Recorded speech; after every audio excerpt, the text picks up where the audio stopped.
The believer's mistake. We must not fall under the misapprehension that those believers who are deceived by evil spirits must be the most defiled, degenerate, and sinful. They are on the contrary oftentimes fully surrendered Christians, spiritually more advanced than ordinary believers. They strive to obey God and are willing to pay any cost. Unwittingly do they stumble into passivity because of the fact that although they are wholly consecrated, they know not how to cooperate with God. Those who are less serious about spiritual matters do not face the danger of passivity. For how could anyone sink into inactivity and eventually into the grip of the enemy when, though professing to be utterly consecrated, he persists in living according to his own ideas? He might give ground to evil spirits in other respects, but certainly not in the matter of yielding to God's will by delivering a passive ground to the enemy. Only those committed ones who disregard their own interests are open to passivity. Their will can easily slip into this state since they are most eager to obey all orders. Many will wonder why God does not protect them. Is not their motive pure? How can God permit such faithful seekers of His to be deceived by evil spirits? Many people will contend that He ought to safeguard His own children under any circumstance. They do not realize that to enjoy God's protection, one must fulfill His conditions for protection. Should a person fulfill the conditions for the working of the evil spirits, God cannot forbid the latter to work, for He is a law-abiding one. Because the Christian intentionally or unintentionally has surrendered himself to the evil spirits, God will not hinder them from the right to control that one. How many hold to the idea that a pure motive safeguards them from deception? Little do they realize that the people most deceived in the world are those with good intentions. Honesty is no condition for not being deceived, but knowledge is.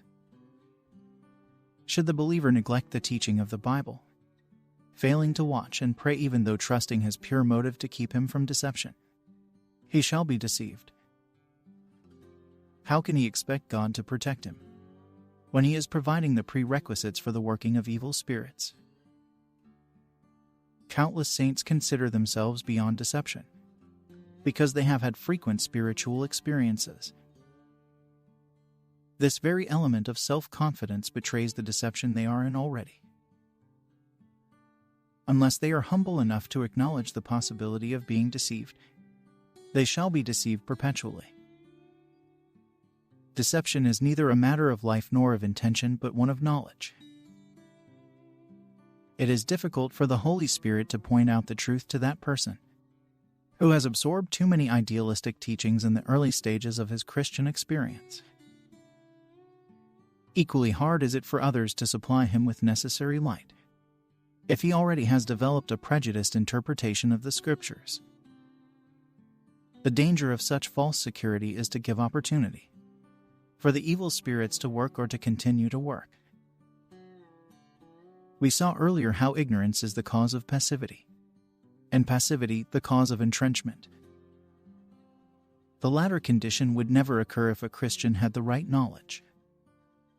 Actually, passivity is a mistaken obedience or consecration. It may additionally be said to be an excessive obedience or consecration. Had he recognized how the evil spirits require man's inertia for their working, he would not have allowed himself to descend into passivity. Had he realized that God does not reduce man to a marionette in order to work, then he would not wait passively to be moved. Ignorance accounts for today's tragic plight among the saints. A Christian requires knowledge in order to distinguish God's working from that of Satan's. He should know the principle of divine operation as well as the condition for satanic operation. He who possesses such knowledge guards himself from the powers of darkness. Since Satan assails the believer with lies, he must be met with the truth. Because he intends to keep the believer in darkness, he must be countered with light. Let us learn by heart that the principle governing the working of the Holy Spirit and that of the evil spirit are diametrically opposite. Let us also remember that each operates according to his respective principle. Although the evil spirits are skillful in a variety of camouflages, their working principle remains the same. By examining the inward principles, we are able to differentiate what is of the Holy Spirit from what is of the evil spirit, for each invariably acts in accordance with his particular principle.